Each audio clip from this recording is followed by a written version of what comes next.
We are live! Hello, everyone. Welcome to The Show Must Go On line. Today's guest is Jorrel Javier. How are you doing today? Hi, I'm doing so well. How are you? Fabulous now that we're chatting. Heyo. And you'll see here my co-host Slimbo is having his lunch right now. You know, sometimes dogs, they don't prep, you know? No, absolutely not. It's okay. Enjoy your lunch. The best part is he always, whenever he's eating during these interviews, he'll take a few bites and then he'll look at the camera like, did you get my good side? Come on, like a little office take, just a nice take to the camera. Yeah. Today on B-Way Show. Are you a pet person? I am. We have a cat. My roommate has a cat. Her name is This Guy. She's a lovely little feline. She's kind of chunky. She's super smart, but that's why like I get mad when she doesn't listen. But yeah, she's lovely. We call her Gaima Bean, Gailina, depending on what comes out. And then my other roommate has a fish. I'm the only one who's petless, but I brew kombucha, so that's kind of the only pet that I have. That is fabulous. That is so funny. I was just having kombucha like an hour ago. Yeah, no, I started brewing like when I moved to Brooklyn. I like wanted to fulfill that stereotype of like, oh my god, I'm gonna brew kombucha, and then I brewed one batch successfully, loved it, brewed a second one, and then forgot all about it. So now I just have like a heavily fermented tea sitting in the corner of my room, which I mean, I don't know what I'm gonna do with it, but it's there. That's perfect. I should say, when I have my kombucha, I go to the store and I say, that seems good, and I pick it up.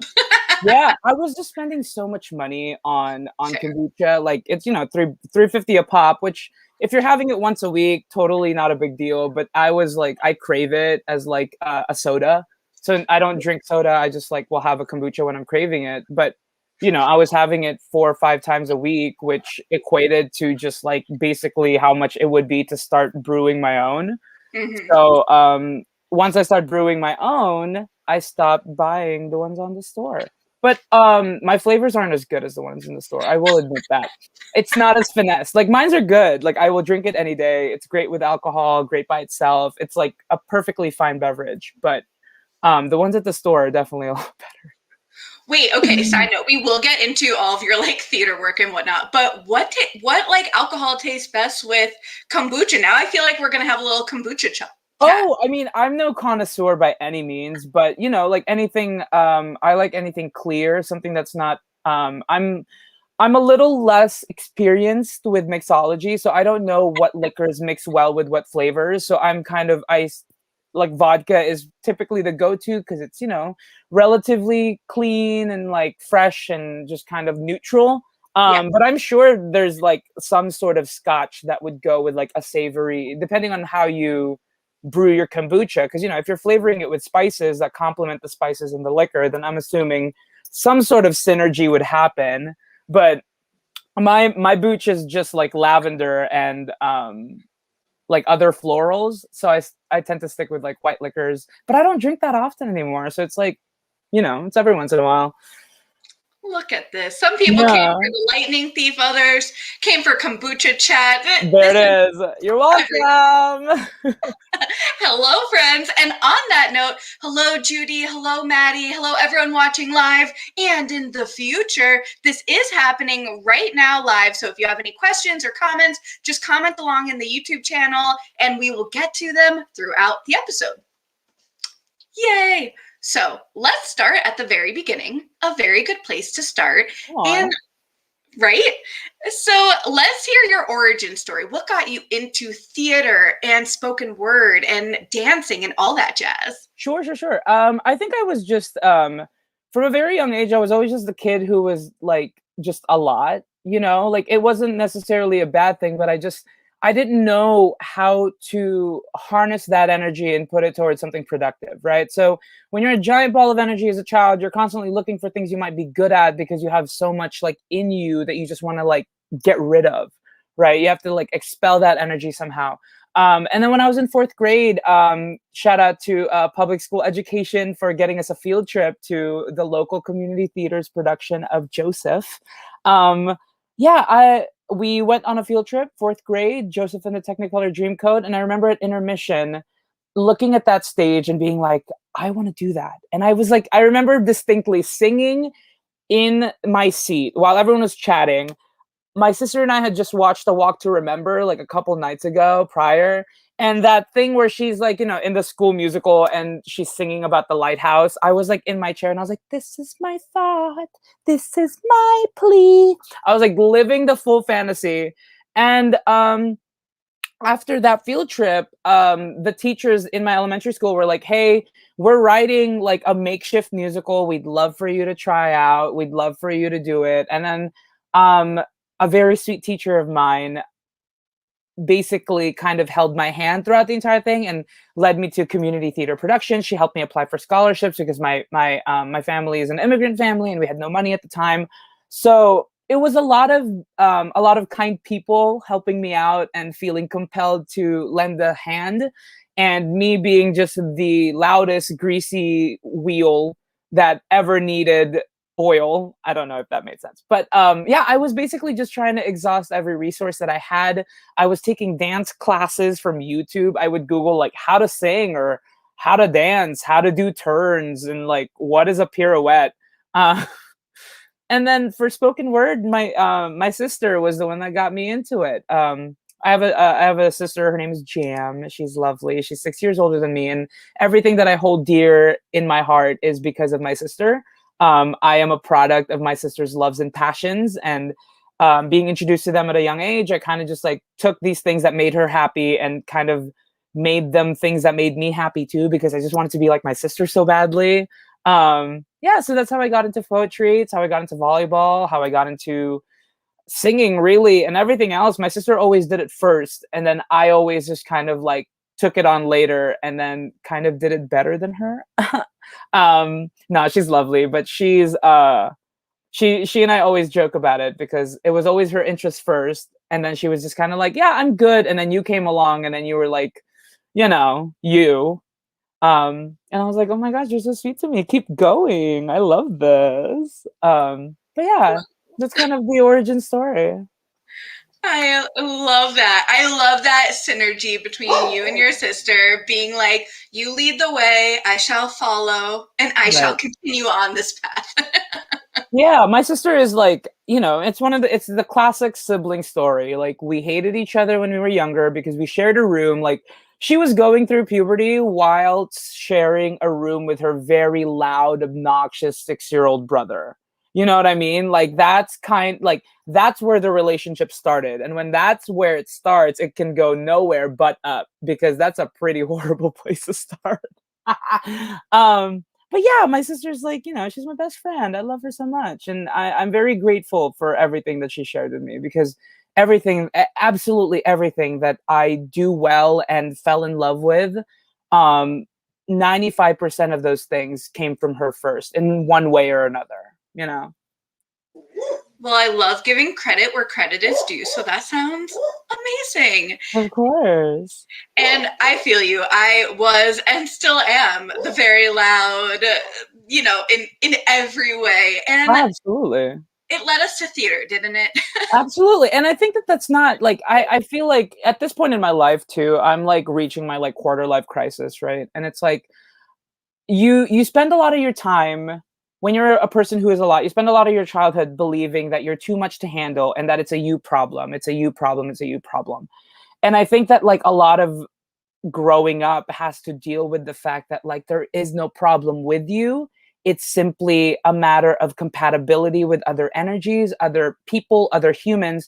And that simply because they don't celebrate your excess, quote unquote, that does not mean that you are a bad person, or that you're too much, or that you're unlovable or whateverable, right? Like, it simply means that you two are not a compatible match. And so it is really interesting because when you grow up, you have an aversion to the word extra or too much. And I feel like a lot of people who do theater, we all get told that we're too much, we're too this, we're too that, we're too this. And I think what's lovely about our community is that we take these things that are usually things that are doted on by the outside world, or, you know, picked on by other kids, by what's normal, and we celebrate it, right? Like the whole, like, what makes you different is what makes you special. It's like super cheesy, but like at the end of the day, like, it's true. And you learn how to harness your excess and your extra and all of that. And I think that, like, nowadays, especially when we're just kind of cooped up in our own homes and we're like doing nothing but FaceTiming our friends, it's important to come to the realization that there is nothing wrong with you, and that whatever internal troubles you have in your psyche, like, this is going to be the time to figure it out. Like, learn how to harness that special goodness in you that may be too much for other people, but is just enough to make you the way that you are. And um it's a wild, like, it's a wild experience. I think that, like, and I love that, like, the conversations that are happening right now in theater, and that, like, my actor friends are becoming humans. And, you know, we get so involved and we get so caught up in being actors and trying to have careers and trying to do things professionally, that we forget that we are humans and people first and foremost, who have other interests, who have so many layers of depth to us, who have so many facets to our existence. And um yeah, so to deduce that to too much or to excess or whatever is doing yourself a disservice. Like, that's one facet of you. Sure, one side may be too much, but you know what? The ocean is too much too, and that shit's still good. So celebrate it every single day. I don't know. Like, I hate the word too much. Like, it took me a lot of years to come to terms with myself and my personality and my vivaciousness, and really earn that, like, power within. And so when I hear, like, people who get discouraged by being called too much, I'm like, you're not too much. Everyone else just needs to be more than enough. Like, that's the only thing. People need to join you up there. You don't need to come down and dull your sparkle by any means. Anyway, to get off my soapbox, yeah. I feel like this was the pep talk that I needed today, because you are just speaking all this truth right now. I feel like I have my little sparkle back. Yes, come on. It's so true. It's so true. When you have, like, all of this light and this energy, and you are told that you're too much, you're like, but I think it's good. Like, that's just me. I'm Right. not trying. It doesn't matter if I have, like, 1 cup of coffee or 5. Right. This is me, baby. This is the same person regardless. And once I finally met those people that appreciated me for that energy and that spark, and that they knew when, like, I needed to fan a spark into a flame, and when I needed to rest down. Rein it back and, like, be like, hey, baby, love you, but this is a little, like, let's change the energy level just a tiny bit. And you're like, cool, no problem. Yeah, I'm happy to do that.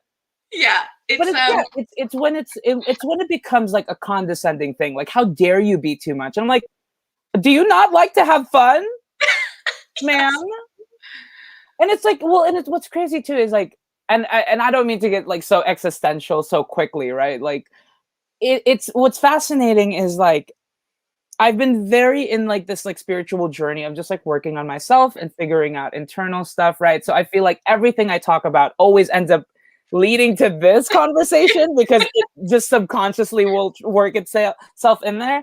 But it's like, you know, you attract what you are. And when you're a light and you're a bubble and you're doing it in a way that's authentic and not performative, that's the thing. It's like, if you're trying to be too much to be the center of attention, that's a completely different set of things. Where, you know, as long as you're being authentic and you're being genuine to who you are, you're gonna attract what you put out there. If you're a light will find you. If you're a good person to be around, good people will find you.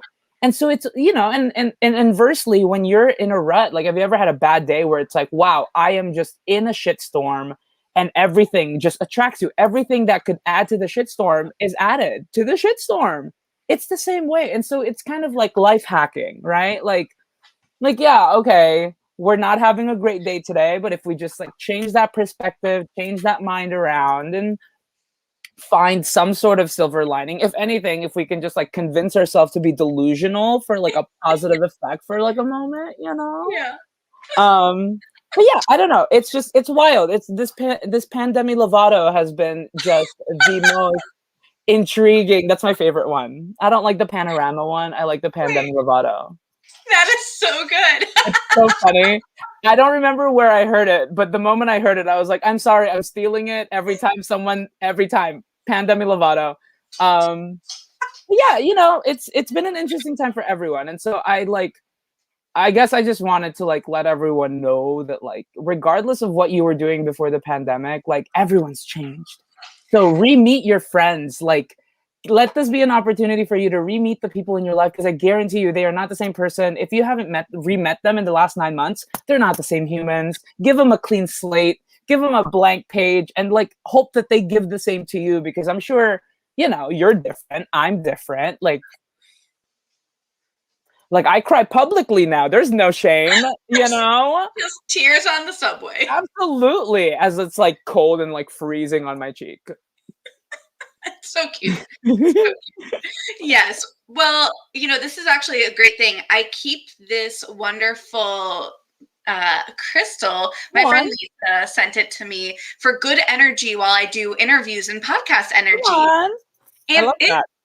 It helps, it just like looking there and just feeling like a little more grounded. And I feel like Delia and Beetlejuice, buy more crystals. Yeah. I mean, all my friends are in like the crystal world. I have yet to bite into it. I have one ring that's a labradorite because it's supposed to be a protecting jewel. I mean, I bought it because it looks cute, but I kept it because apparently it protects you from bad vibes, which I mean, makes a lot of sense because I was drawn to the ring. I just didn't know what it was. And so when people started telling me, they're like, did you pick that up by yourself? I'm like, no, I just like the stone. They were like, that's really interesting. And then they proceed to tell me about like its properties. And I'm like, oh, that's funny. Because I instinctively would love those protective qualities. Like if the qualities were just listed on paper, its protective qualities would be the ones that I would want in my life. And so for me to have been drawn to that kind of was like, oh my gosh, okay, come on. It's working. Right.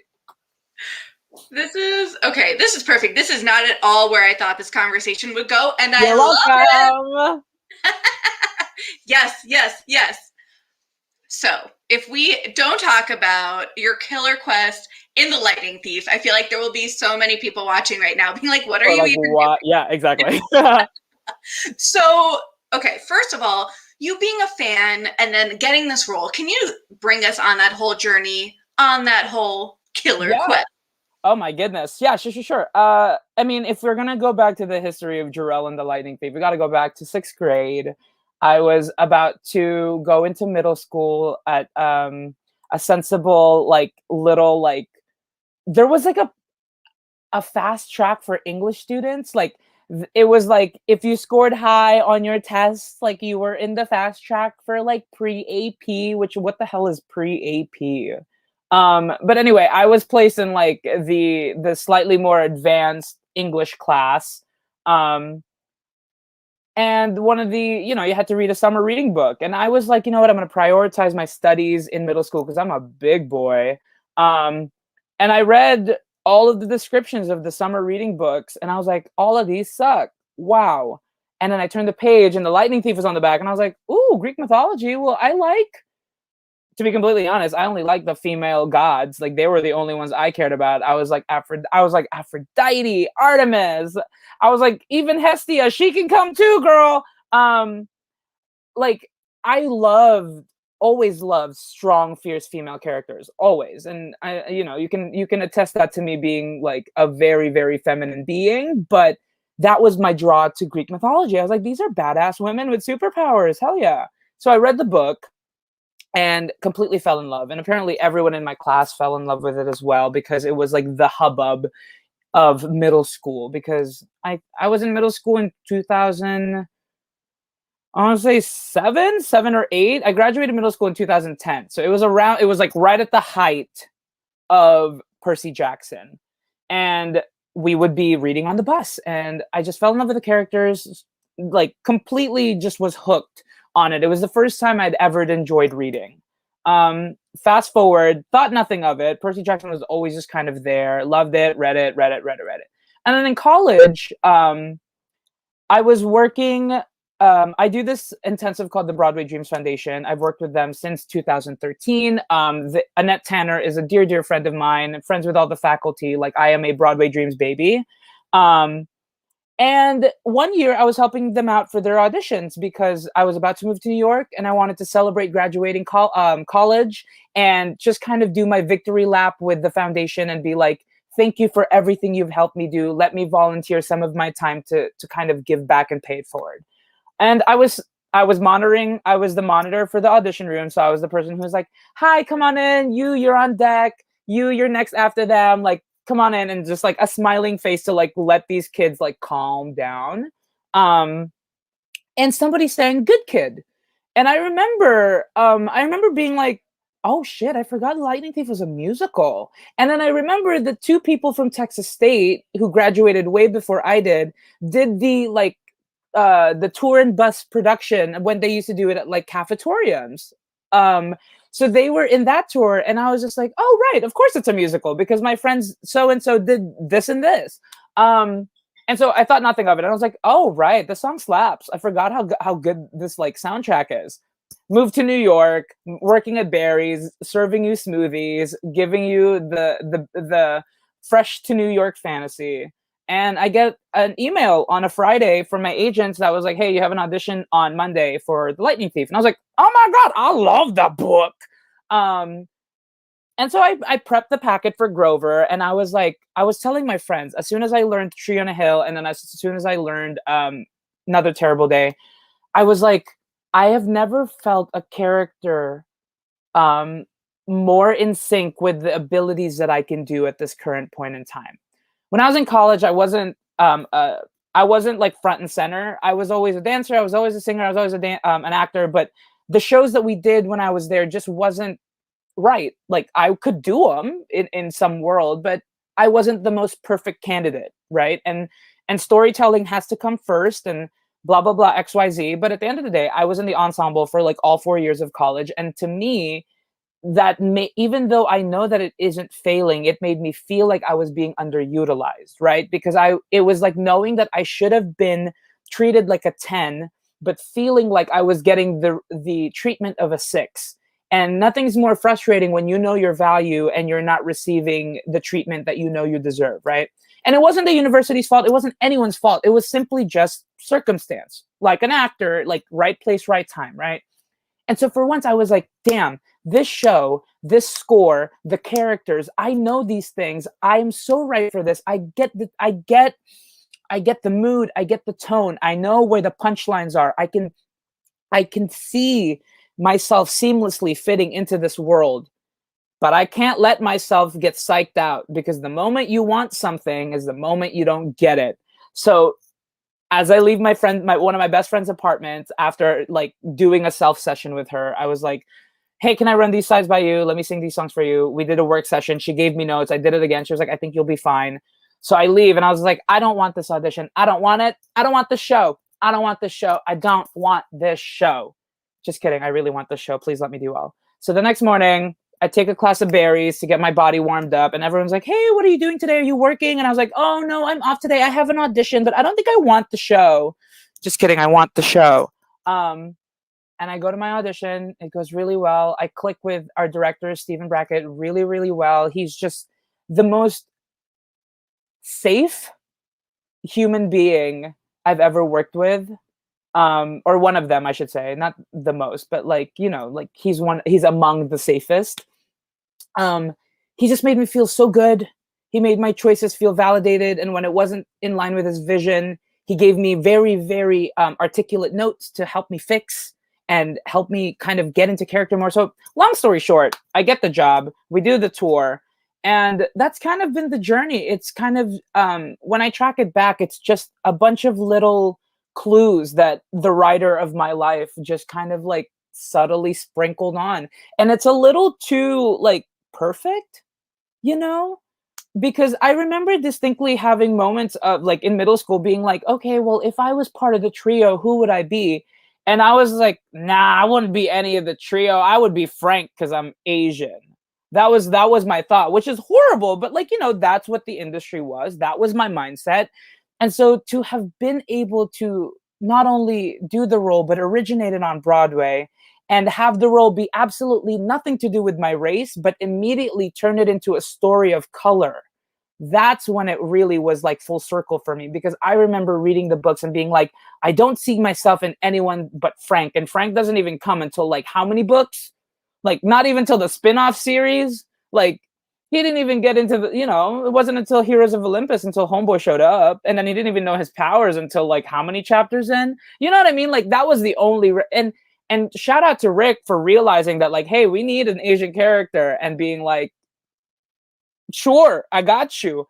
But growing up, when you don't have and that's why representation matters, because sometimes you don't need to see other people doing extravagant things. You just need to know that there's a space for you, period.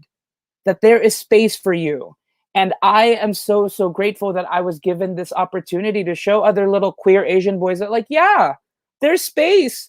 You just gotta like make a lot of noise and never give up, and always, always believe that what is for you, right? Like you cannot write the way that my life had happened leading up to Lightning Thief, because it's like the chances of it are way too slim.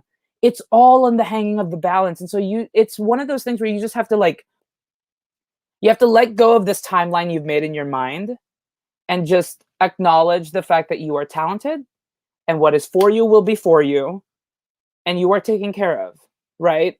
I didn't know that at the time. I know that now, but looking back, like that's exactly what happened. I didn't know what the fuck I was doing. Oh, am I allowed to say fuck? Um, yeah, I didn't know what I was doing. I didn't know anything. Like this Lightning Thief was, I don't mean to I'm not trying to boast or brag, but like I had just moved to the city in September, and Lightning Thief was mid-October. That was when I auditioned. That was only like my 5th audition in the city. I was still figuring out what my like audition process in New York City was. I just stopped getting lost from the subway. I was like, really, I was happy just staying. I didn't want to book anything because I was just trying to figure out like, what is life for Jorrel in New York? How am I going to get money? I just started getting like paychecks in. So I was like, oh, I can eat? Wow, amazing. Like shit just happens, and it's circumstance. And I'm very glad that it did. But yeah, that's kind of just been, that's the full story of Lightning Thief, is that it was a bunch of little happenstances that just happened to come in my plate at the right time, the right place, the right people. Like the cast and crew of Lightning Thief are still my closest friends. I talk to Stokes at least 2-3 times a week. I love those people so, so much. Like, if I ever get married, like they will be there, like that's the kind of friendship that we forge. And I think that that's kind of why our show also does as well as it did, because we shouldn't have done anything we were able to do at all. Like ever. The cards weren't even, we didn't even get cards. And somehow we played the game and won. Like the gods are real and they're petty. Like they are petty, petty people. Because they were like, all the cards are stacked against these people, and you guys are like, I mean, I don't want to say bullying, but like, there's a little energy happening, where it feels like we were being specifically picked upon almost. Everyone knows what I'm talking about, and the fact that everyone knows what I'm talking about is saying something. But yeah, but we had the purest intentions. We never wanted critics to praise us. We never wanted to be nominated for anything. We wanted to speak to these kids directly and let them know that there is power within you, and that it is up to you to harness that power, and that you can harness that power. And I think that because our cast and crew wholeheartedly believed in that message, in the fact that we were simply trying to let these people know who we were once in our lives, that like we tried to be the people that we needed when we were younger. And I think that that intention is what protected our production in the way that it did, because things shouldn't have happened for us. It shouldn't have. And yet everything worked out the way that it needed to be. I have no regrets with Lightning Thief. I am not sad about anything. I am not like I joke that I'm bitter because, you know, I love self-deprecating humor, but at the end of the day, I have no regrets. I have no bitterness. I only have love and joy for the amount of time that I was able to spend with that cast, with that crew, with the fans who are so loving and dedicated. Like, you know, like people were waiting out in 20 degrees for us. I don't even want to leave my apartment the moment it's below 40. Like, thank you. Thank you for that, you know? That's lit. um, but yeah, to make a very long story a lot longer, that's the lightning thief. It's the truck that keeps on going, and you never know what it's going to give next, but I just know that it is a gift that keeps on giving, and I will be here to assist it in whatever it needs from me for as long as it needs of me. That was so beautiful. So many emotions pouring out of me right now from all the emotions that you poured out. It's just hearing that from your point of view, and the strength and the fortitude and the not giving a whatever about other people is also something I think we could all learn, because it's something that we wish that we had sometimes, and sometimes we can't. And yet, absolutely. Really what it all comes down to is that it really matters what the fans, your pupils, your friends, what they think. So all the fans that were there when y'all were at the Beacon, when you were on the tour, when you came to the Longacre on Broadway, like, that's what matters. That's the love. The Camp Half-Blood spirit. I remember doing a story where it was Half-Bloods helping Half-Bloods, and they would get tickets for one another. Yes. That's fandom. Right. And I think what I think people often forget, right? And by people I mean me. I often forget that theater is an interpersonal art form, right? Like, the reason why this pandemic has been so hard is because it's not the same, right? And I think what we're forgetting is that the idea of fame and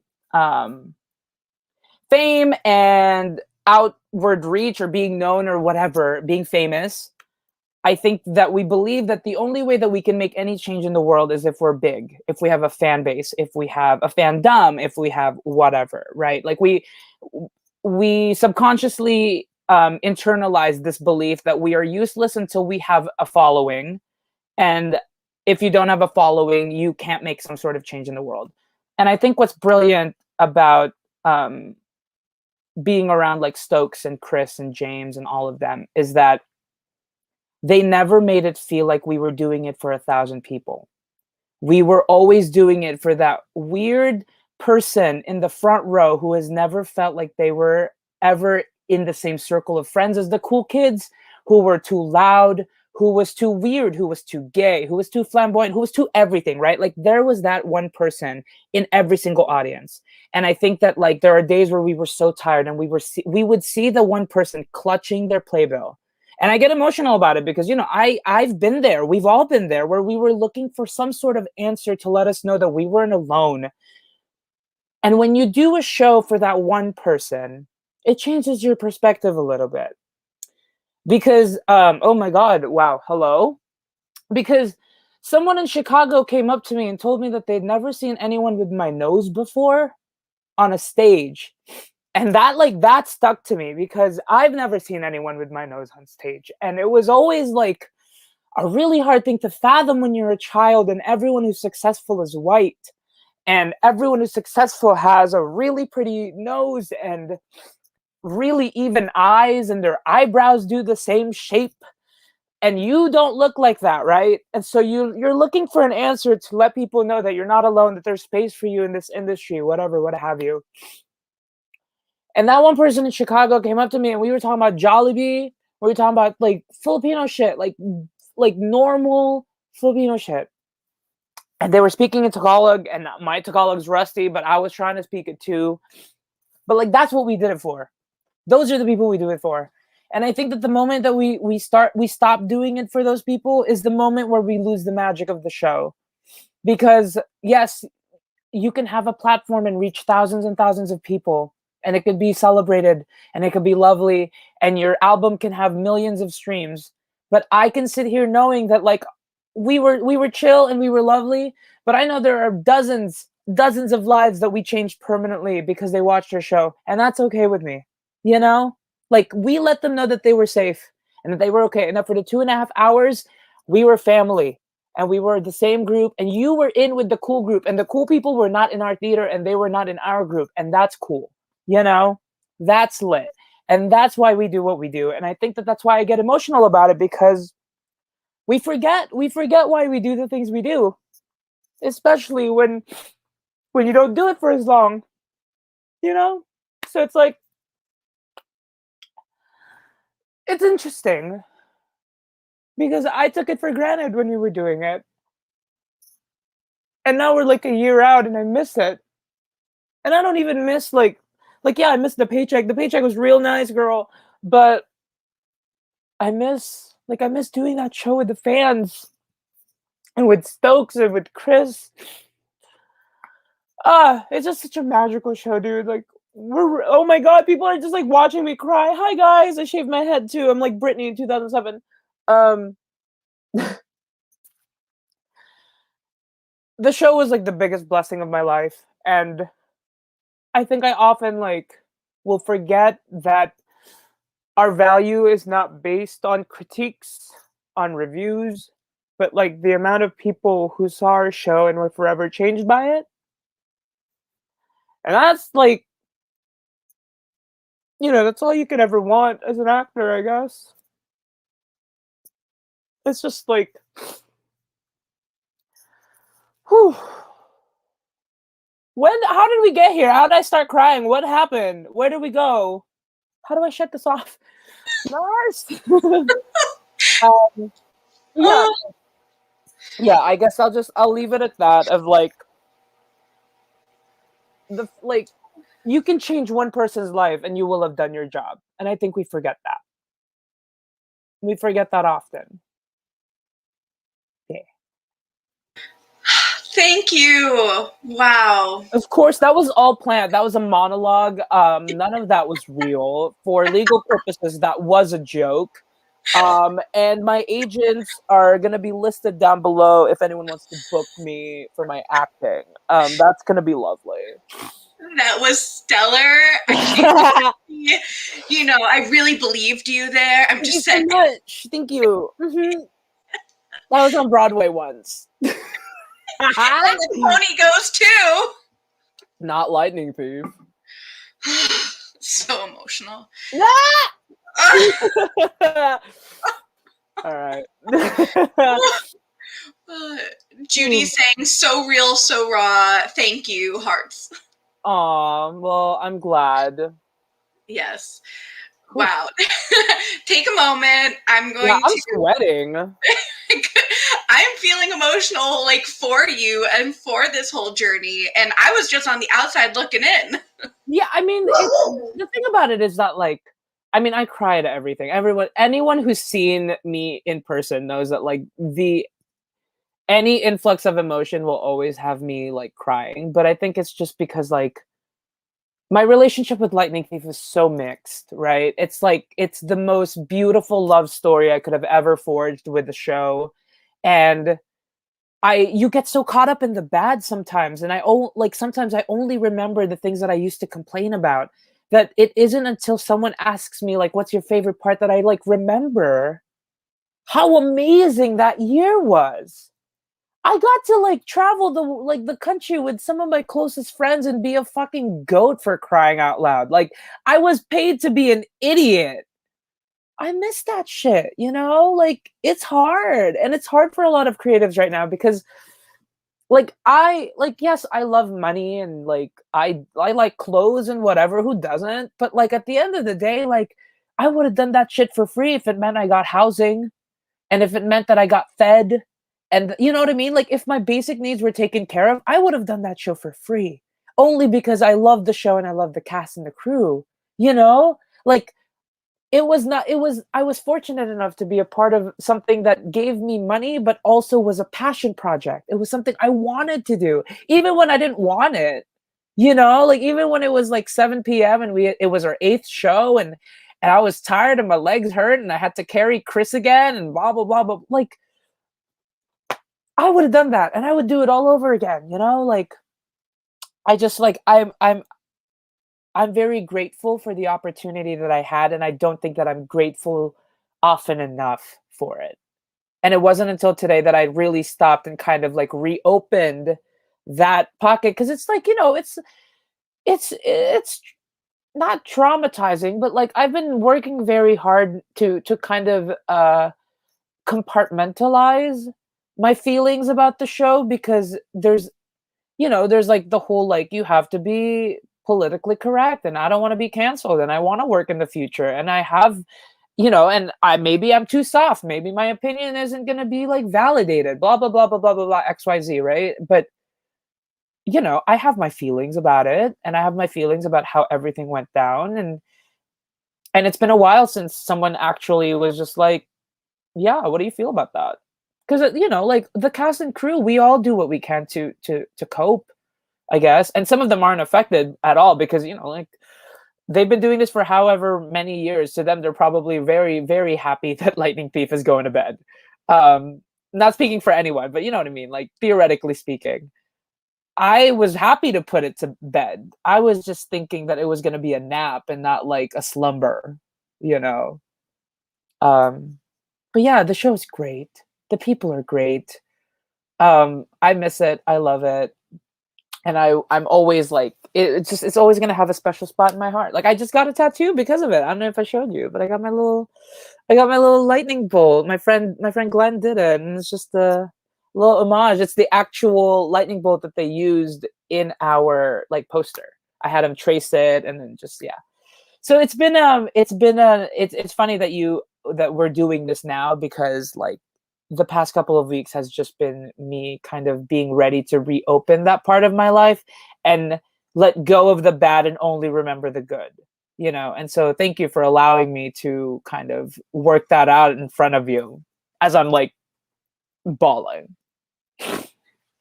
I appreciate you bringing it to the stage. Oh my gosh, yeah. Everyone's just like, wow, he went downhill after. Slimbo's like feeling it. He's like, I feel it too. Yeah, girl, me too, Slimbo, me too. So, okay, there's a lot of different avenues I feel like we can get to from here that I want to make sure to touch on. But I do think it's important to talk about the fact that, like, here was a show that made so many people so happy, and then you get some reviews and you get some non-nominations, and all of a sudden this thing that brought so much joy is now like a sad thing. And that's very valid to have these like two juxtaposing feelings of, wait, I love this. Like I personally listen to the music all the time. I jam out when they did the live concert. I like play that. I saw it at the Beacon Theater. I saw it when it was on Broadway. I covered opening night. We interviewed at the Empire State Building. Right. There are so many positive moments that you wish that other people could see that. And sometimes you can say, oh, it doesn't matter what other people think, but there's also that part of you that says it does matter. And why aren't you agreeing that these YA stories are important and that they're impacting people? And even just, I see ukulele pop star 1019 says Asian representation is needed and it's real. I was grateful to see you in Lightning Thief. It was so exciting to see queer Asians on Broadway. Heyo. Yeah, I think it's I've done a lot of like meditating on it, right? Because again, like there's so many conflicting feelings and we can go in circles and like blah blah blah blah, but at the end of the day, it's about asking for approval. Right? Like the reason why it hurts is because we were asking for approval. We wanted affirmation and we wanted approval. And that's not to say that that's a bad thing, but it is to say that like it's not everything. It doesn't invalidate the good that we did. and it doesn't change it doesn't like unchange the lives that we changed, like we did it. And to not get approval by anyone is it's funny because it's the way that Lightning Thief lives on, right? Because if we think about it this way, 2020 died, and March 2020 was a time capsule. If you walk around New York City, all the Broadway shows that were there, all of the ads, the TV shows, that's the only thing that's there. And Lightning Thief is one of those things. And so we live on in the way that we lived, which is not normal, unique, and finding our own power, right? That's the way Lightning Thief has always been. We could ask for approval. We could ask the approval from the gods, for crying out loud, and they're never going to give it to us. And that's the whole thing with Percy and them, right? Like, they had to find their own approval. They had to go with their own moral compass. They had to go and do what they wanted to do, not what their parents had to do, simply because they were gods. Well, we're not going to invalidate all the good that we did simply because the American theater wing didn't want to acknowledge us. That's fine. That's their decision. And you know what? Like, that's their decision. We are in no position to tell them how to feel, but we are in control of how we feel.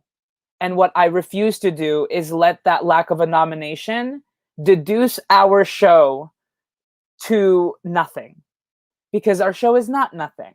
And I've seen it firsthand. I would have loved a nomination. Don't get me wrong. I would have loved a nomination for Rob, not even for myself, but for Rob or for Chris or for Stokes, anyone. I would have loved that. But at the end of the day, it doesn't change the fact that when Chris sings, he pours his heart and soul out and makes everyone feel the pain that Percy feels. Or that when Stokes sings Grand Plan, I'm still lip syncing the House Down Boots backstage, because the bitch could be dying and she still sounds flawless. There was one day where she broke a rib and then like was vomiting like the day after, and then the night show sounded flawless.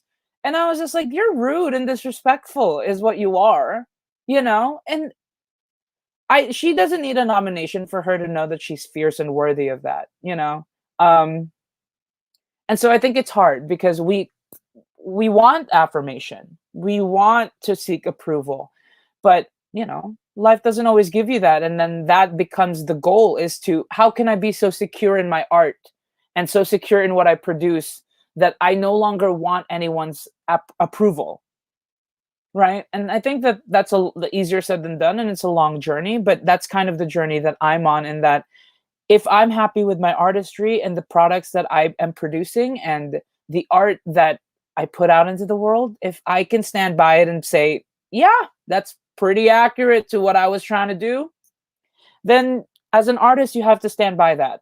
And you have to find the inner strength to receive accolades when you receive them, but to not ask for them and not expect them.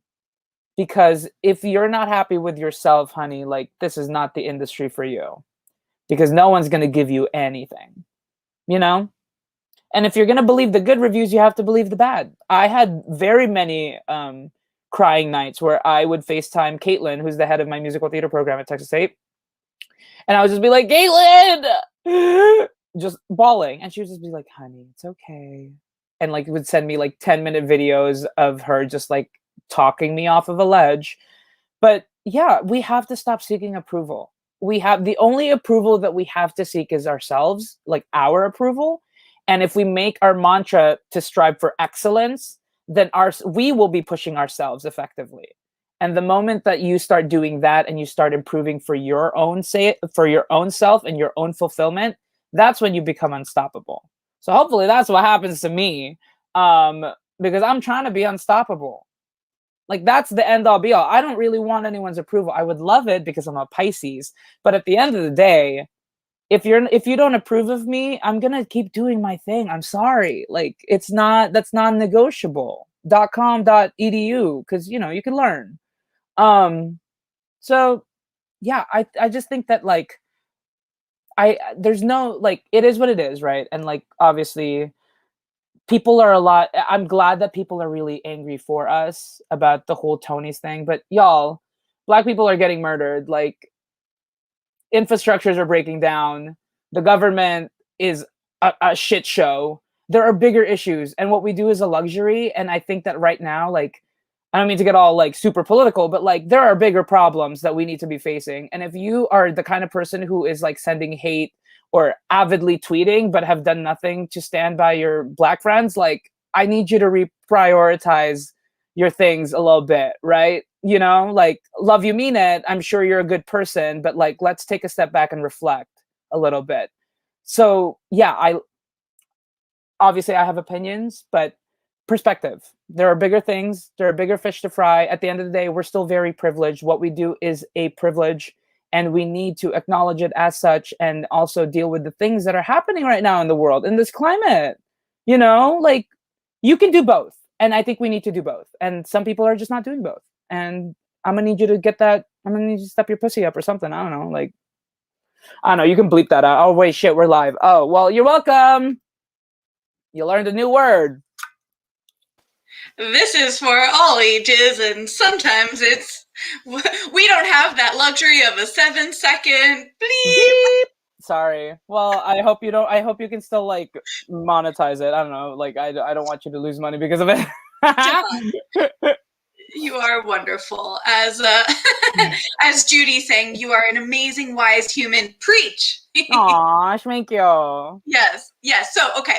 Oh, and by the way, that last person that commented, that was my friend Kelly, who's fabulous. And I have to like now put it ingrained that is your YouTube channel name, because you're such a good friend following me and doing this. So thank you.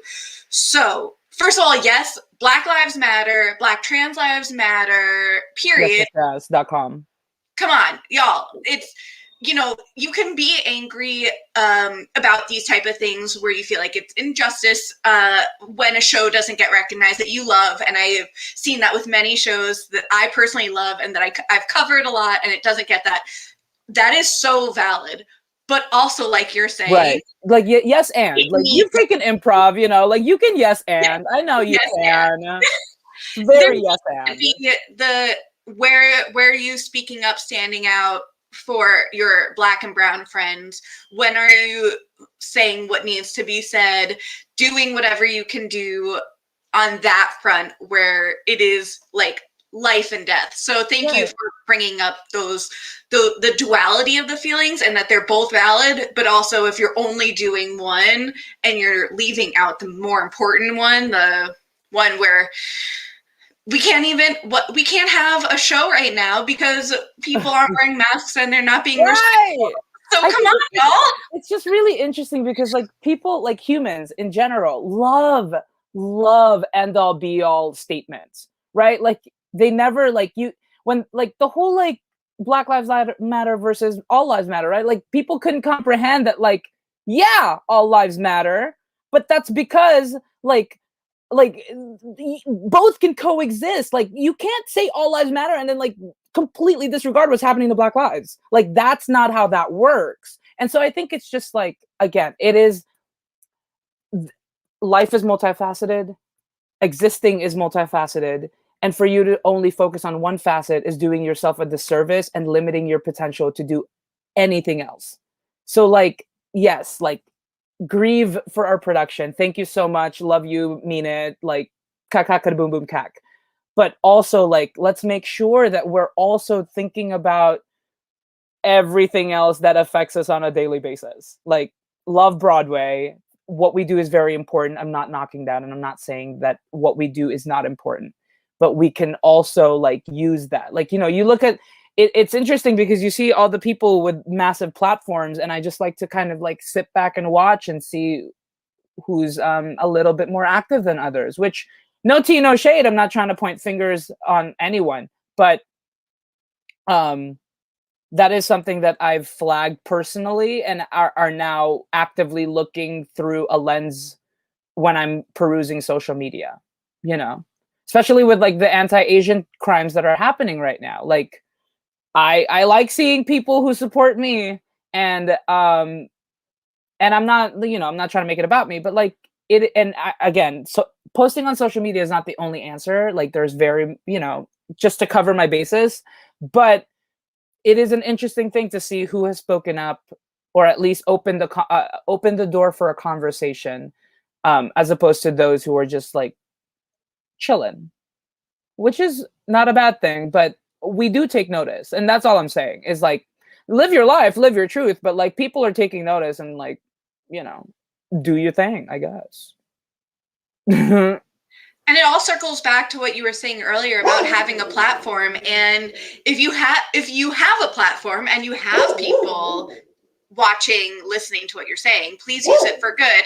And this is a good opportunity to ask if there are any nonprofits or charities that you'd like to shout out. Oh my God, charities. Yeah, for sure. I mean, obviously everyone knows the Actors Fund and Broadway Cares, Equity Fights AIDS. Those are great foundations. The Trevor Project is also incredible. If you want to Venmo someone Black, that's also a great way to celebrate Black History Month.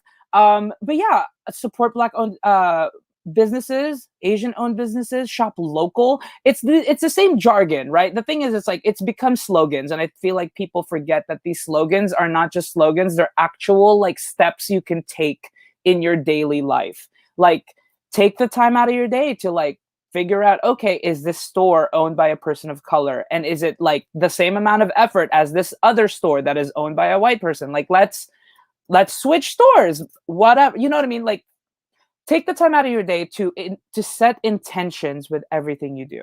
Do everything with intention and purpose and deliberation so that nothing you do ever passes you by.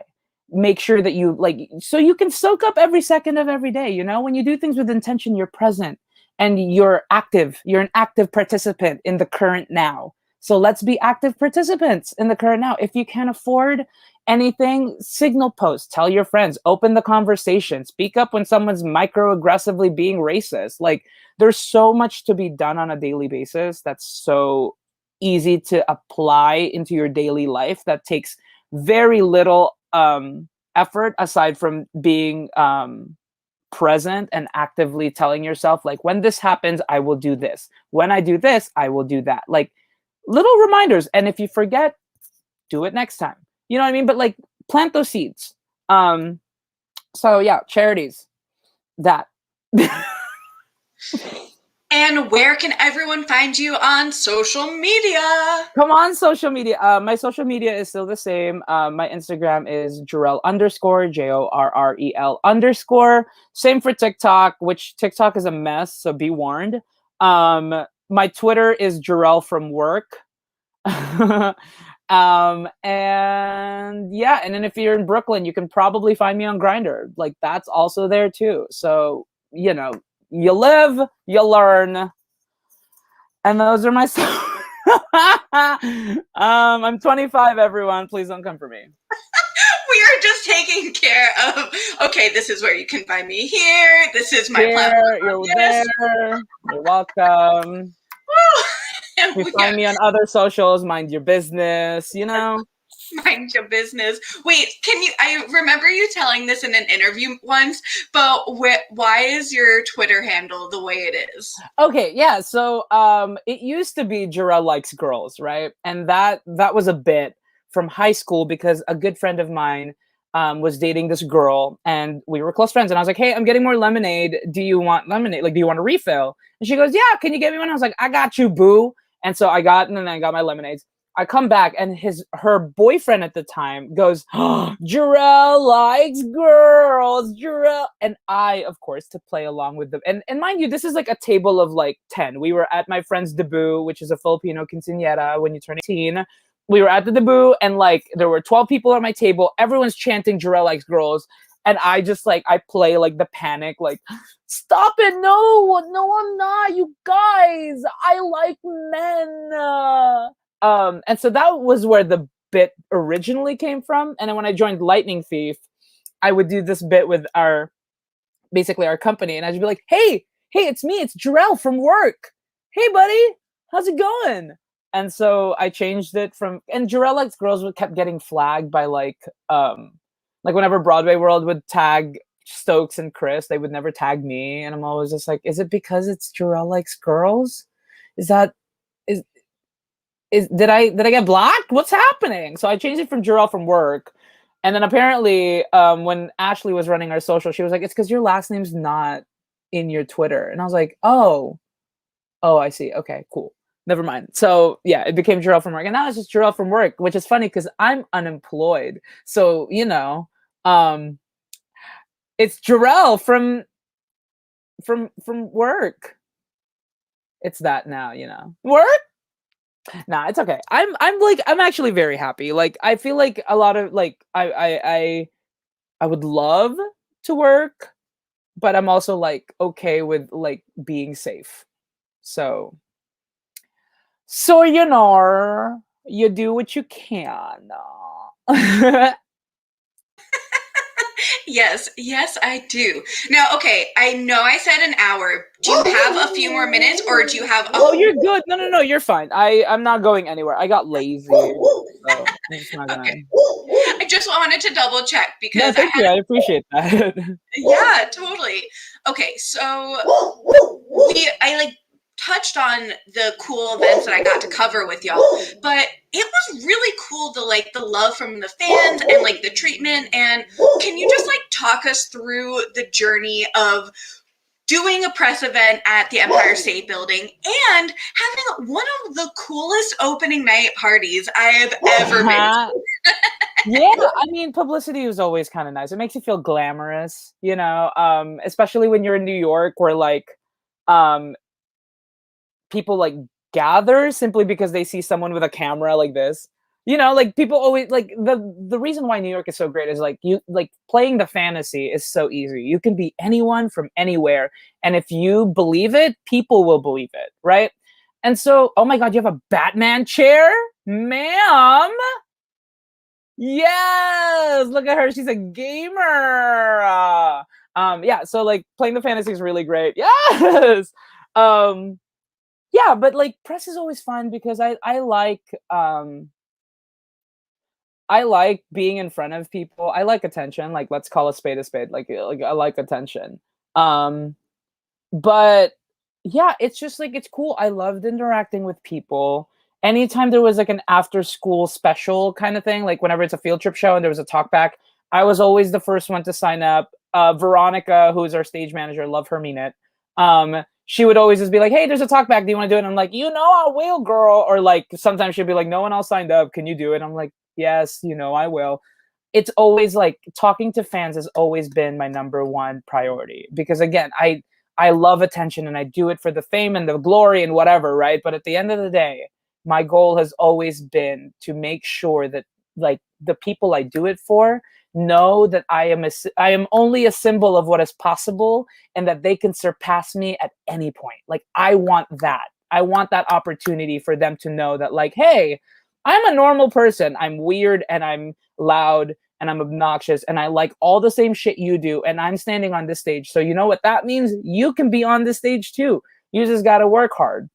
You know what I mean? So like press is always fun because it gives me a platform. Like I love having a platform because I got a lot of shit to say. I'm the most incredible human being I know. Of course I got a lot of shit to say. Wait, you said that or you said something similar on your TED Talk and I was obsessed. I mean, like, if you don't love yourself, girl, you are in for a rude awakening in this lifetime. Like, even if you don't fully love it, you tell yourself you love it and your brain will internalize that slowly but surely. And I think that, like, when you put energy like that out there in the universe, like you speak in the present, you say I am, like it's manifestation days, like even if you're feeling like absolute garbage, if you take 5 seconds, look at yourself in the mirror and say, you are safe, you are okay, you are taken care of, you are beautiful, you are happy, you are whatever, guarantee you'll feel just a little bit better. You do it often enough, you won't even have to like go to the mirror. You can just like keep walking and be like, you know what? It's okay. We're good. Take a breath. We're safe. We're taken care of. We are gorgeous. We are living life. Gorge. Yeah, it's just it's all a frame of mind, and I don't know if I don't know if I'm healthy like coping, but like you know what I mean. Like I'm just like I feel so at peace because I have like a bunch of mantras that I just kind of like meditate upon and like repeat to myself on a daily basis. But yeah, sometimes you just gotta like hack your brain a little bit. Like, don't be afraid to like hack your brain's chemistry just a tiny bit, you know? Yes, indeed. So Kelly saying visibility is important. Yes, representation matters so much. So what is an ideal role you want to play or you want someone to write for you? Ooh, love that. I love new work. I'm very passionate about new work. A lot of the like prior to the pandemic happening, like a lot of the stuff that I was getting hired to do was like readings and originating stuff, because I truly believe there hasn't been anyone like me yet in the industry that I know of. And I'm not the most well versed, so there could be someone, but there's not someone that's like in the mainstream that like looks like me, does what I can do, and can do what I do, right? And I'm trying to be that. I am trying to be at the forefront, and I have an incredible team of agents who like help me out, and I have friends who are constantly helping me out as well. But yeah, it's just in terms of dream roles, I would love to like I want something to the equivalent of like Dear Evan Hansen, but I'm the Hansen.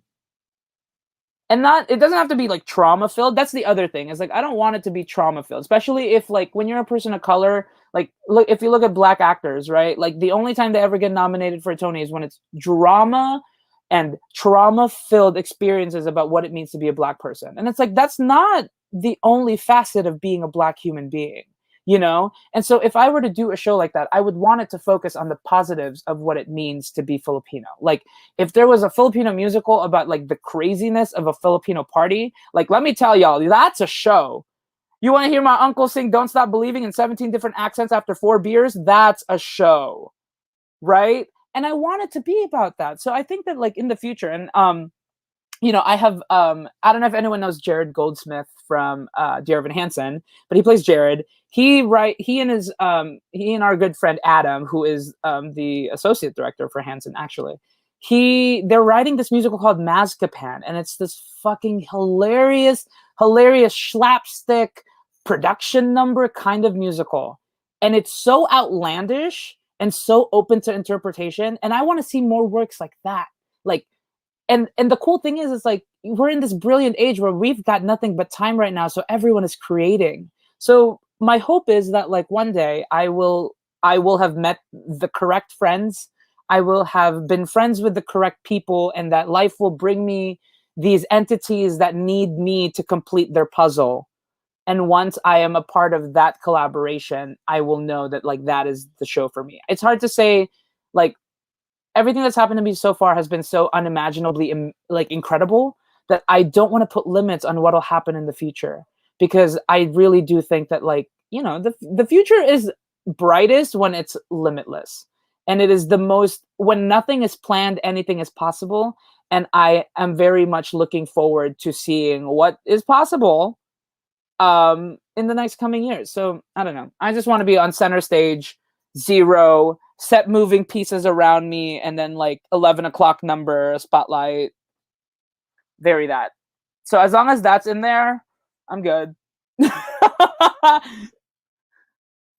And I think throughout this interview, we have seen your range, so we know you can handle it. They're just like, he's emotionally unstable. Love him. Yes.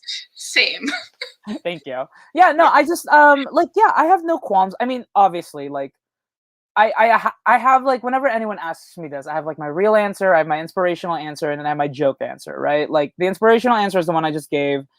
The funny answer is like I would love to be Patrice in 13. Like I don't care if I'm 45 years old, I would be Patrice in 13 simply because I love 13. It's one of my favorite musicals. But if we're realistically speaking, I would love to be Jared and Hansen. I would if Mean Girls was still on Broadway, I would have loved to play Damien. I want to play Miss Hannigan in drag one day when I'm older. I would also love to do Shrek at some point. I would love to be in the ensemble of Mamma Mia again. That was a fun show. Legally Blonde, literally any one of them. I would even dress in drag if I could be one of the sorority sisters. Um, yeah, I'm really into the idea of just like I would love to just like work with like some sort of theater company that's just open to making shit queer. Like this character, I can, like, like, this character doesn't need a gender right now, and if a male wants to, like, play it in drag, the thing is like, it would have to be treated gingerly. Like, I want to make sure that we're not taking away from, like, trans identifying and non-binary folks. Like, it would have to be like, hey, literally, we just want Miss Hannigan to be a man, and I think that it would be brilliant. And I think I would be brilliant as Miss Hannigan when I'm 45. But yeah, that's kind of like my go-to. I just like doing things differently. Like, I want it to be in a new way that's just kind of weird and gay. Like, make it gayer, and make it even more gayer after you think it's gay enough. Just keep throwing the gay on. Gay, gay, gay, gay, gay. The first openly gay Broadway actor is me. I'm the only homosexual on Broadway. The first and only. The first and only, and there are no gays in theater. We don't have any homosexuals ever on staff, ever. No queer people ever, as everyone is, like, probably on the Kinsey spectrum somewhere, just like. I love that. That's so cute. Thank you. I was like, I have to put on my rainbow flower crown for you. Yes, Miss Ma'am. Yes, yes, yes. Yeah, but yeah, I don't really care what I do. I'm down to con whatever. I just want to do new stuff, like new work, new interpretations of stuff. That's always been my gig, and that's the stuff that I'm passionate about. And yeah, because, like, before the pandemic happened, I was doing Simon and Jorge Pay Their Student Loans, which was, yeah, it's a great show. It's by Jesse Gage. We did it at NAMT, which was the same week as my opening for Broadway. So it was a crazy, crazy week. But it's such a funny show. Basically, it's these two stoners, which I was like, did you guys typecast this? Two stoners go to university, end up working at No Bucks, which is, obviously a direct homage to a certain store. They work in No Bucks and are in debt, and their student loans they have to be repaid. So they, like, go through incredible lengths, including selling drugs, selling kidneys, and trying to find their mother, like, away from this, like, mugster who, like, is courting her. It's just slapstick comedy. But yeah, I love shit like that. That's what I want to do. I'm obsessed with all of these answers. First of all, you named some of my favorite musicals from growing up. 13, obsessed. Come on, of course. Musical, obsessed. Keep it positive. Yeah, those are just, I mean, the thing is like, I would love to be in, like, a drama at some point in my life, and I'm capable. Like, I would like to think of myself as a versatile actor. I'm not, like, I typically book comedy, but that's only because I'm a mess. And so, like, I tend to want to do it. Heavy stuff takes a lot out of me, and I don't want to do it every night. So, like, if I have to do it 8 times a week, I'd rather it be a place of joy, because I can access that at any point. I worked very hard so that I can access joy at any point. So yeah, like, I would love to do that. That was like a 10-minute answer for a single question. I'm so sorry. No, I love it. I love it. Okay, so wait, going back to the Lightning Thief, because playing Grover and Mr. D they're like such different characters with such different energy, but you play both of them so beautifully and give us the energy needed for each of them. Like, what went into becoming the role? What's your relationship like now with squirrels? Tell us everything. That's funny. Yeah. When I was preparing for the role, my first way in always is physicality, and oral posture. So I love, like, obviously reading the script is great, and feeding off of the energy of the other person is great too. But when you're playing against people like Stokes and Chris, who have such fully realized versions of their characters, if you are not specific in your choices and what you know about these characters, it won't work out. Like you have to be just as secure and sure as your other scene partners. And when your scene partners is the Kristen Stokes and the Christopher McCarroll, like, you know, I had to be sure of that. So I wanted to make sure that how does Grover walk? What's his physicality? What do his arms do? Like, how's his body alignment? What happens when loud noises happen? Like stuff like that. And then when it came to oral posture, like specifically not for Grover. Grover is a more neutral oral posture, but like Mr. D, I had to like kind of do some like stuff because it was a lot of nasal, a lot of like not vocal fry, but just like vocal texture. So in order for it to still be understandable, especially through a loud like system, I kind of had to like morph my mouth shapes a little bit. So yeah, it was actually easier because they're so different, you know, because it was like completely opposite sides of the spectrum. So it was a little easier. And luckily for me, like I had an idea of who these people were when I read the books for the first time. And so I just kind of went off of like what I remembered from when I first read it, because that's the vision that I wanted to honor, because I was hoping that it would be closer to what people had envisioned when they first read the books. You know what I mean? So again, I was trying to make sure that I wasn't just doing things for the sake of doing them because George did them.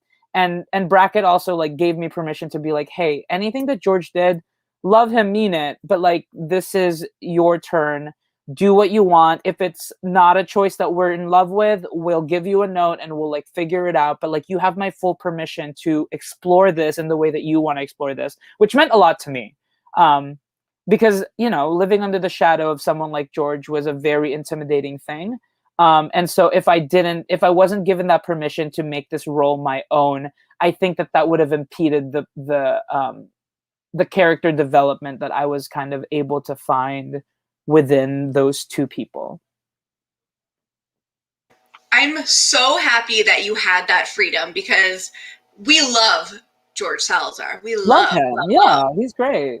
But you are your own fabulous human, and I'm so glad that you were able to like take the pieces that you saw and you're like, yeah, that works for me, and then Right. grow and build and be your own person, be your own actor, because we want to see you up on that stage, and I'm so glad we got that realization. Yeah, I think it's just, you know, and I forget this all the time too, but I think people forget how interesting we are. Like you as a person or I as a person, right? Like we don't need you to replicate anyone's performances. If you like a choice, like sure, you can be inspired by it. But at the end of the day, like when I go to see a show that I've seen 9 million, like how many people have seen The Waitress just because like they wanted to see who was playing frickin' Jenna, you know, and like see how that character lives in that body. Like, you know, Jordan Sparks's like Jenna is very different than Catherine McPhee's, like very different. Both are fucking fierce, but you know, that's like people forget. Like, be your own thing. And I have a thing with authority of like I just want permission. Like it's not that I'm gonna ask for permission, I'm gonna do it anyway. But like if you give me your permission, you're gonna get a better product from me because I'm not gonna feel like I'm guilty of doing something. Because I'm gonna do it anyway. But I like it, you know what I mean? Like Brackett coming up to me and giving me that like blessing of being like, you're allowed to try things. And I was like, great, cool. Now I feel like I can play and not feel like I'm gonna get fired because I made a choice, you know? 100%. So, okay, the last question I have on that, and then we'll like start to wrap it up. But I need to know, were there any funny moments where something happened on stage or in the rehearsal room where you're like, let me tell you? So many. Okay, so my favorite one was I called it the curse of the trio. All right. So this happened on Broadway.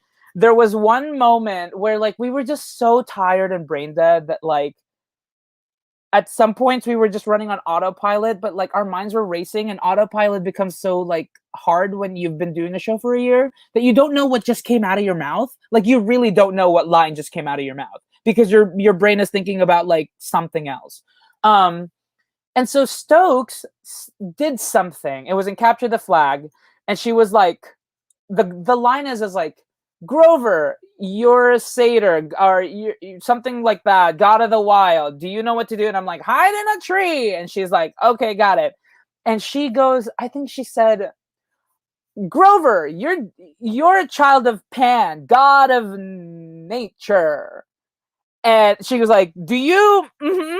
She said, do you? Mm-hmm. And I literally went, uh-huh, and ran back, cackling, right? So I was like, and of course she had a scene. So she's trying to hold her shit together. Chris is horrible at keeping shit together because Percy gets away with anything, so he just kind of lets his instincts take over, but you can't rely on Chris to save you when things like that happen. So Stokes is trying to not do anything. Chris is laughing at Stokes. I'm cackling backstage. We do capture the flag. Good Kid comes on. Same night, Chris is doing and then a good kid and a bad slap and a bad rap and a good smack and just makes up his own lyrics.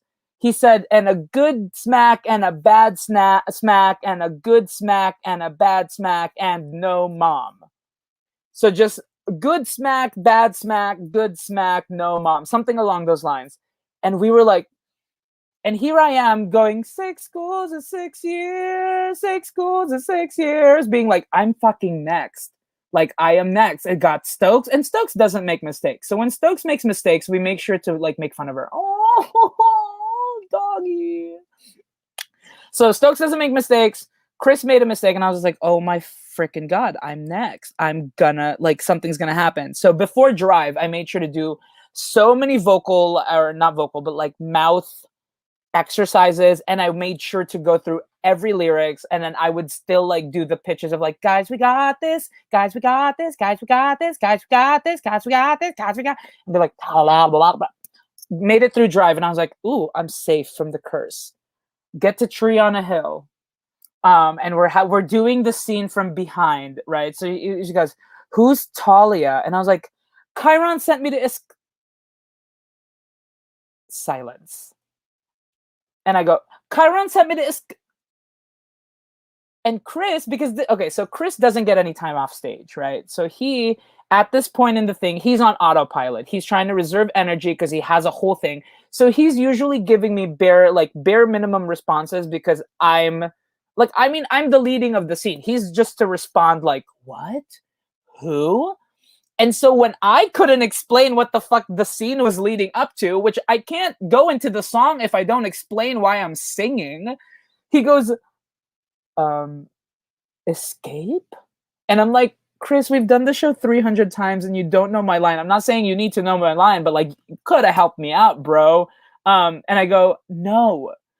I took a deep breath and I go, and I lower my voice like 5 octaves because apparently that's what I do when I need to like refocus. And I was like, Chiron sent me to escort 3 half-bloods back to camp.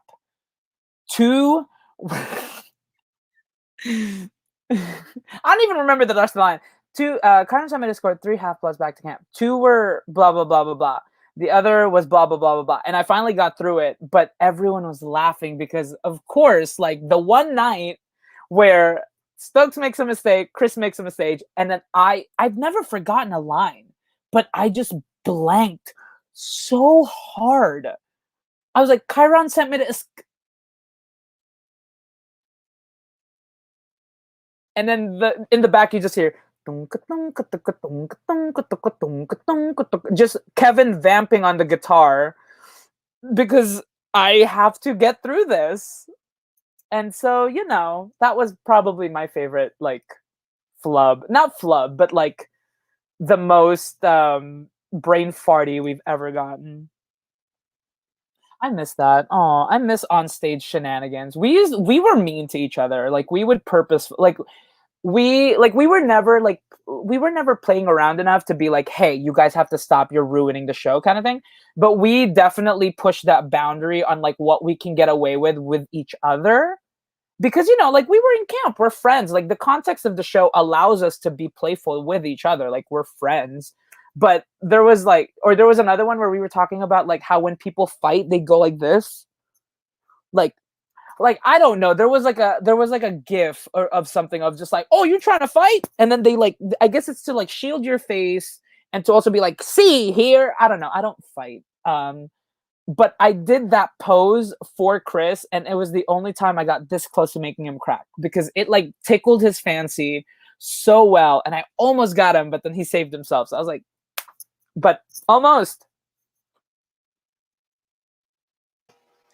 This was the perfect version of Shonanigans that I've heard. So Hey, oh, come on, Shonanigans. She said, I got a tagline. I was like, I should start a whole thing because I've got show and tell and Right. all these things. Well, Show I is mean, a have you seen that episode of Tyra Banks and Beyonce? Where like she did so everything about the interview was a play off of Beyonce's name, and she would be like, what was it? Like squasha fierce. What is your favorite vegetable? And it, I'm not joking. I wish Tyra Banks was unhinged on her TV show, and if you like, it ages so well. You watch it, and she's just like squasha fierce, and then the other one was like, there was one that was fuck. It was like ski-once. Do you ever go skiing? Like stupid shit like that. So I think if you can figure out a way to work that bit in, that'd be stupid and lovely. Uh-huh. here for it. Me too. Show me the money. There you go. Yeah, right? Like what's your dream job? Show me the money. No, that's actually not a bad Ooh. like a 20 questions, but everything has like show in it. Like I love you so much. Who was your first love? See? Squash of fears. What's your Squash favorite? What's your favorite gourd? I'm a mess. I'm sorry. Unhinged in the best way. Oh, absolutely. Yeah, I mean the thing is like unhinged is the only kind of hinge you ever want to be anymore. Like life's dead. Mm. Love that for us, you know. We will do this. I know I've been Shoshana means rose in Hebrew, so I wear a lot of rose, and it's a nice little thing to have here. Cute. So, show. On that note, do you have anything else that you'd like to say to your fans? Any final words that you came into today's show saying, I really want to get this out there? No, I mean I think I said all I needed to say. If anything, I just like I would wish that like especially younger fans like in their like high schoolish and like are very caught up in social media, like get offline a little bit sometimes, y'all. Like as a person who was like I and I'm still very into social media, right? Like I think that like sometimes you just need to like turn it off, go outside, be in nature, feel the air in your hair, you know, grab a cupcake and not like take a picture of it. Like I think that like now more than ever we need to be so in touch with ourselves, right? And we need to work out whatever is happening internally. And a lot of us numb that shit with social media and technology, which is fine. If you need to cope, like totally do it. But if you are feeling especially brave one day, like turn off your phone, don't play your Switch until nighttime, like go outside, figure out what's happening internally, get some fresh air, give someone a compliment, like show someone a random act of kindness. Like sometimes we need to give love to others in order for us to feel it ourselves. And when times are rough, that's the only way that you get an instant boost of joy sometimes. So don't be afraid to like if you see someone like looking fierce, give them a compliment. I guarantee you, you will have made their day. So like make someone's day. Fierce. Love that. Yeah. Love that journey for you. Love that for me. And I love that video of you singing Simply the Best. Come on. Oh, I love that. Oh, I'm trying to convince it. Okay, I texted him the other day. And I was like, hey, we should do a cover of A Little More Homework from 13. And he was like, absolutely not. And I was like, okay, valid. That's it. That's the story. That's it. A little more homework. I love 13 and I will die on this hill and I will fight. I don't care if you're 13, I'll fight you. I will. I will find me, you know, like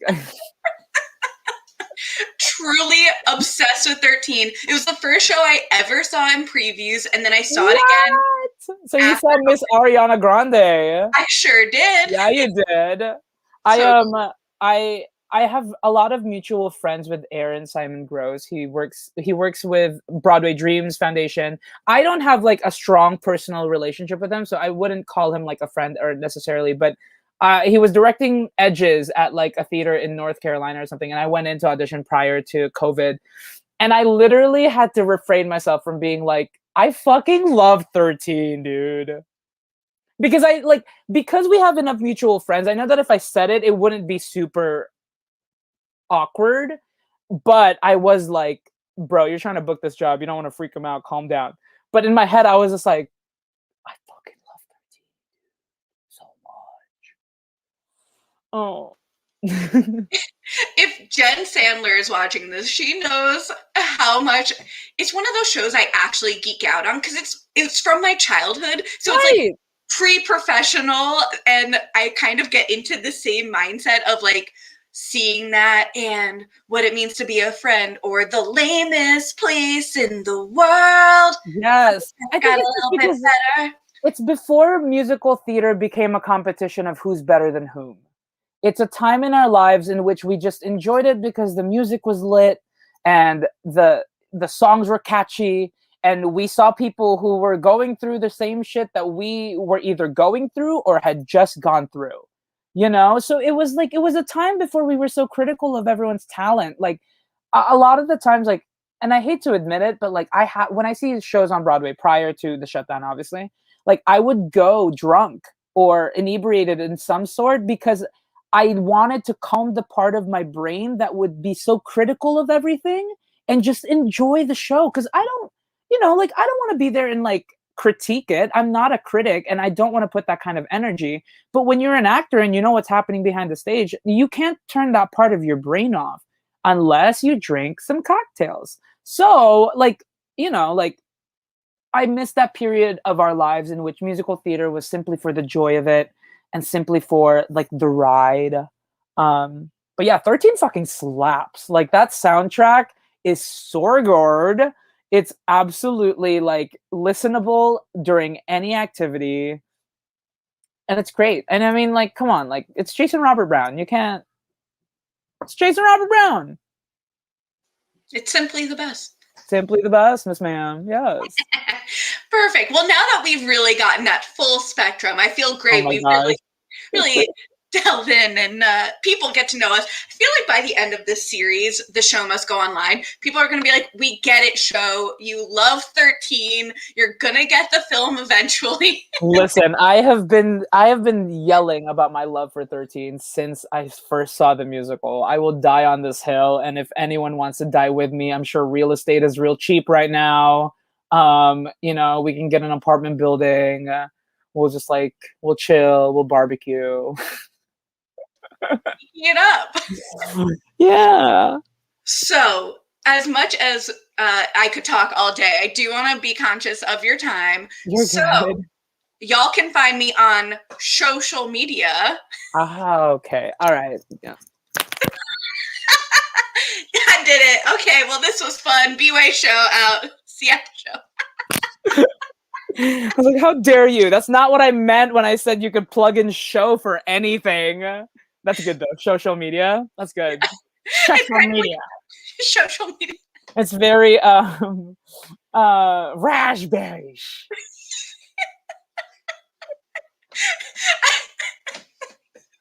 Social media. Just like Tish ever. Social media. Social media. Like a blonde wig. Oh, love her. Well, if you want more of these shenanigans, you can find me at B-Way Show. That's BWAYSHO. As you can see through this wonderful banner here from Chelsea Hill, aka Illustrating Diva. Thank you so much. Thank you so much. Heyo, come on.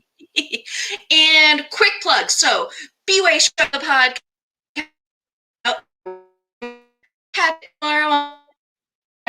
Have a fun little. Whoa, what's happening? Wow, we made it So, through. giveaway time.